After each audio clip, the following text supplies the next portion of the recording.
muna, investigate muna kami kung paano ginagawa yung structure, ano yung construction methodology.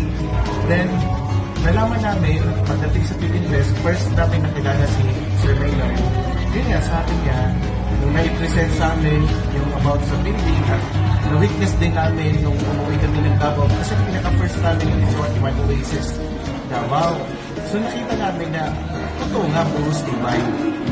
So sa akin naman, bilang isang civil engineer, I'm more on the structural stability ng building. At the same time, of course, pag business mo siya, nasa prime location.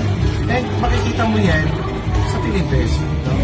So, yun, mas lalo siyang pinagtibay nung may nangyari tuloy-tuloy na lindol sa Davao noong mga 2018-2019.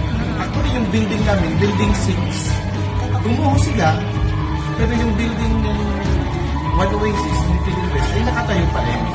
Diba? At saka hindi lang yung One Oasis. Kasama yung My Spatial project nila. Diba? Tapos yung first cousin ko na nasa member ng Association ng Structural Engineers of the Philippines, isa sila nagkandak ng private league para mag-investigate sa structure itself. Yun nga, may isang track, wala. Bigay na mismo ng certification yung Philippines na kinandak ng asset. So ito nga, para sa akin kasi, blood and sweat yung kinikita natin bilang white family, di ba? So, syempre, dapat quality. No? Na masasabi ko na ito ay pwede ko ipamana sa akin na sa partner mo o sa partner ko, yung ganun ba? So, which is yung namin, natutunan namin, na ipasa namin din kay Architect Carving. Di ba? So bro, ano masasabi mo din? Okay, so maraming salamat po at sa pagkain mo na sobrang dami.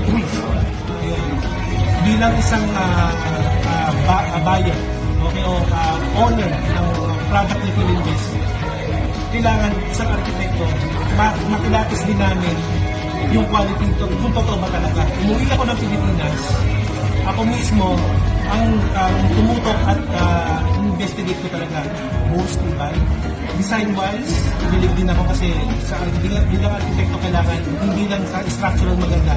Siyempre, para kumbaga sa babae, may make-upan mo lang para gumanda. So, sa bilang isang arkitekto, pumasa at maganda ang quality, maganda aesthetic-wise, maganda rin. At siyempre, yung sinasabi niya, location, the best location ang binibigay ni Philippines at magandang opportunity ang binibigay sa bawat babae. Yes. Talaga nagpapasalamat lalo na kami kay Sir Tenesis, kay Ma'am Ted. Alam po namin na kahit Sir Maynard, na kahit na talagang anumang pagsubok ang dumaan, nandiyan pa rin kailan. Hindi na kami bintawan. Nandiyan lang si Ma'am Janet na bigla. Anong mo? Pinapasa natin kay Sir Maynard. Ngayon pa rin si Sir Maynard. Pero si Ma'am Janet, nandiyan sa Pilipinas, kasama kami, pero binisita pa rin kami dito. Thank you, Ma'am Janet. Thank you, Sir Robin. Ang sigaw ng lahat ng OFW sa Dubai ay W Printer Live!